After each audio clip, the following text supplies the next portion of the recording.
जी मतलब श्रीनगर और जम्मू जो स्टेट कैपिटल है उसके बाहर जाके रूरल डिस्ट्रिक्ट्स के हेडक्वार्टर्स में पब्लिक ग्रीवेंसेस को रिड्रेस करने की जो कोशिश है वो जारी है। तो हम चाहेंगे कि इसका फ्रीक्वेंसी बढ़े, पर कई बार वक्त जो है वो बीच में खड़ा हो जाता है। हम ये भी चाहते हैं कि इसकी फ्रीक्वेंसी बढ़े। एक्सपीरियंस ये कहता है कि इसमें कि हम वही दो किस्म की लोग आते हैं जिनके कठिनाइयाँ होती हैं, जिनकी मुश्किलातें जो है। एक तो अपना पुलिस का जो परिवार है उसमें इतना बड़ा परिवार है, उनके लोग आते हैं, उनके घर में बड़ी मसाइल होते हैं और इतना लार्ज फोर्स से फैला हुआ है, तो उनका SRO केसेस होते हैं, ट्रांसफ़र की केसेस होते हैं, उनके फैमिलीज़ में हेल्थ की इश्यूज होते हैं, चिल्ड्रन की एजुकेशन, बच्चों की एजुकेशन के मसले होते हैं, ये सब होते हैं। अब मैं वही मैंने आज कोशिश करी कि पहले अपने पुलिस वालों की सुन लूं, फिर बाकी जो लोग बैठे हैं उनको सुनूंगा। तो अभी यहाँ पे जो पहले के एक्सपीरियंस रहे हैं उसमें इन्वेस्टिगेशन की लेट इन्वेस्टिगेशंस को लेकर या फिर पुलिस के कुछ पुराने इंक्वायरीज़ हैं उसको लेकर लोगों को रहता है, खदशा रहता है, वो सब होते हैं। मैं उम्मीद करता हूँ कि काफ़ी कुछ हम हल कर पाएंगे यहीं पे बैठे बैठे। कई सारी चीज़ें जो पुलिस हेडक्वार्टर्स के मुतलक होता है वो तो एकदम मेरे हाथ में होता है, मैं 5 मिनट में कर देता हूँ। जिसमें थोड़ी बहुत तहकीकात करना होता है उसमें थोड़ी टाइम लग जाता है। जो बाकी कई बार ऐसा होता है कि कुछ ऐसे मसाइल होते हैं जो पुलिस में एक टांग होता है और बाकी डिपार्टमेंट्स में होते हैं, तो उनके साथ भी हम रास्ता कायम करके उनकी मदद से उनकी मसाइल को हल करना चाहते हैं, वो भी हम करने की कोशिश कर रहे हैं। तो एक हमने फॉलोअप सिस्टम बनाया हुआ है और हम अफसर को तैनात करते हैं कि हर केस के पीछे कोई अफसर रहे, उनसे बातचीत करे। अगर हमसे कोई छूट गया यहाँ से उनको टेलीफोन करके पता करे कि ये कागज़ और ये वकवा या कोई वेरिफिकेशन है, कोई तहकीकात करनी है, वो करके। तो इसलिए ये एक एफ़र्ट है कि सुने और इसको हल यहीं पे स्पॉट पे कुछ कर सकते हैं तो करें, जो नहीं है उसको तहकीकात करके हेडक्वार्टर के लेवल करे। कुछ ऐसे होते हैं जो पुलिस हेडक्वार्टर की परे हैं, कुछ एज की रेस्ट्रिक्शंस होते हैं, कुछ और जहाँ पे गवर्नमेंट की कंसेशंस और गवर्नमेंट की रिलैक्सेशन के लिए वो भी हमने तय करते हैं। यहाँ पे हमें पता चल जाता है कि ये ऐसी केस है जिसमें ये करने के लायक है, तो फिर हम उसको उसी हिसाब से उसको फ़ोन करके यहीं पे फैसला करते हैं कि इसको करा जाए। जी जी बिल्कुल सही है। इसमें मेरे ख्याल में और भी अफसर्स इसमें धीरे धीरे शामिल हो रहे हैं और ये एक स्ट्रक्चर्ड तरीके से इसकी फ्रीक्वेंसी और अफसर्स और डिपार्टमेंट में भी मेरे ख्याल में हमने देखा है कि सरकार कर रही है। तो हमारे अफसर जो है, पुलिस अफसर जो है, वो भी जगह जगह पे अभी सुनने की अभी सिलसिला शुरू किया है। और जब हम मिलते हैं तो कुदरती कई सारी चीज़ें ऐसे होती है कि वो सुधर ही जाती है। तो जो बाकी नहीं है वो फिर सीनियर अफसर साहिबान बैठ के उसको सुनेंगे। पर बात आपकी दुरुस्त है कि इसकी फ्रीक्वेंसी बढ़नी चाहिए और अफसर इसमें शामिल होनी चाहिए, इसमें कोई दो राय नहीं। लोगों की देखिए बहुत हो सकते हैं इसमें। मैंने देखिए ना, हमें इस चीज़ की बड़ी एहसास है कि बाकी डिपार्टमेंट के निस्बत में पुलिस डिपार्टमेंट का एक इंटरेक्शन जो है, और भी डिपार्टमेंट्स हैं पर पुलिस की एक रिलेशनशिप और एक इंटरेक्शन बहुत डायरेक्ट है। कॉमन मैन जो स्ट्रीट में चलने वाले आम आदमी जो है उसके साथ पुलिस का एक रोज़मर्रे की ज़िंदगी में एक वास्ता है। देखिए ना, हमें इस चीज़ की बड़ी एहसास है कि बाकी डिपार्टमेंट के निस्बत में पुलिस डिपार्टमेंट का एक इंटरेक्शन जो है, और भी डिपार्टमेंट्स हैं पर पुलिस की एक रिलेशनशिप और एक इंटरेक्शन बहुत डायरेक्ट है। कॉमन मैन जो स्ट्रीट में चलने वाले आम आदमी जो है उसके साथ पुलिस का एक रोज़मर्रे की ज़िंदगी में एक वास्ता है। तो हम समझते हैं कि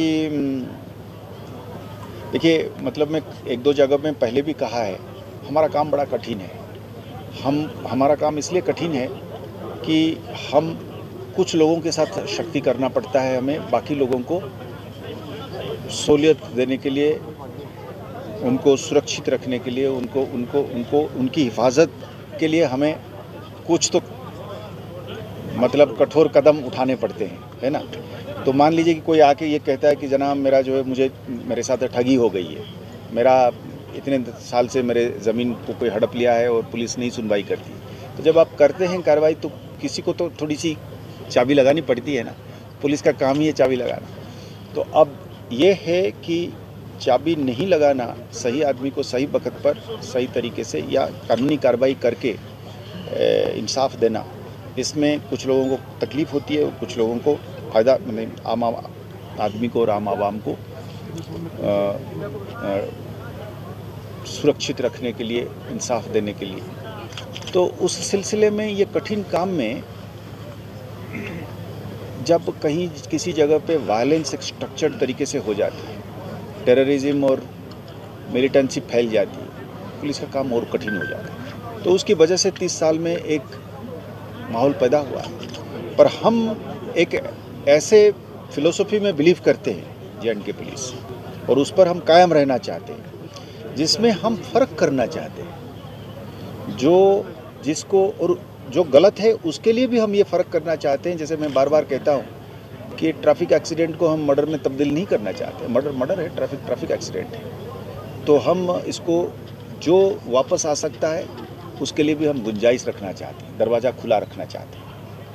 हम कुछ चीज़ें ऐसे करते हैं जो पिछली पर्दे के पीछे जो हम अभी तक डिस्कस नहीं करे हैं, मौका आने पर हम वो भी करेंगे। हम तो ये चाहते हैं कि हमारे बच्चे जो है इसमें जाए ही ना। हमारी तड़प रह रहा है कि साहब हमारे बच्चे, हमारे नौजवान किसी तरीके से बचे रहें, और चाहे वो नारकोटिक्स हो, चाहे वो टेररिज्म हो, वो इसमें ना पड़े। अब हम उसमें जा रहे हैं, और उसमें बाकी डिपार्टमेंट, सिविल सोसाइटी, मस्जिद के आलम साहिबान, उनके साथ मिलकर, गवर्नमेंट के बाकी डिपार्टमेंट के साथ मिलकर हमने ये ना ही हो उसके लिए हम कदम उठाना चाहते हैं। हम एक ऐसे पुलिस बनना चाहते हैं कि जिसमें हमें चाबी देने की ज़रूरत नहीं पड़े। तो उसमें आप यकीन रखें कि हम इसमें आने वाले दिनों में हम देखेंगे कि इस पे जे.एंड.के पुलिस एक और नज़रिया से पेश आ रहा है। और इसमें मैं कहीं किसी जगह पे कहा था कि जो टेररिज्म में भर्ती हो जाता है हमारे लिए वो एक विक्टिम है, और उसको डालने वाला जो बंदा है, उसको बहलाने वाला, उसके हाथ में हथियार देने वाला, उसको पैसे देने वाला, उसका बरगलाने वाला, वो ज़्यादा कसूरवार है ना, बल्कि जो छोटा है, जिसका मूंछ दाढ़ी नहीं आया है। तो इस सिलसिले में हमारी एक कोशिश रहेगी, एक नया रवैया रहेगा कि साहब हम अपने पुलिस वालों को भी उसी हिसाब से रिवार्ड करेंगे। जो इस काम में ज़्यादा मेहनत करेगा हम उसको ज़्यादा रिवार्ड करने की कोशिश करेंगे। हम चाहेंगे कि prevention is better than cure, इस थीसिस, इस फिलोसफी में हम काम करें। ऐसा है कि देखो, मतलब ये मैं ना पहले कम समझ और कम नॉलेज की वजह से, क्योंकि ये वाली एरिया में एक्चुअली मैंने ज़्यादा मतलब काम नहीं किया था।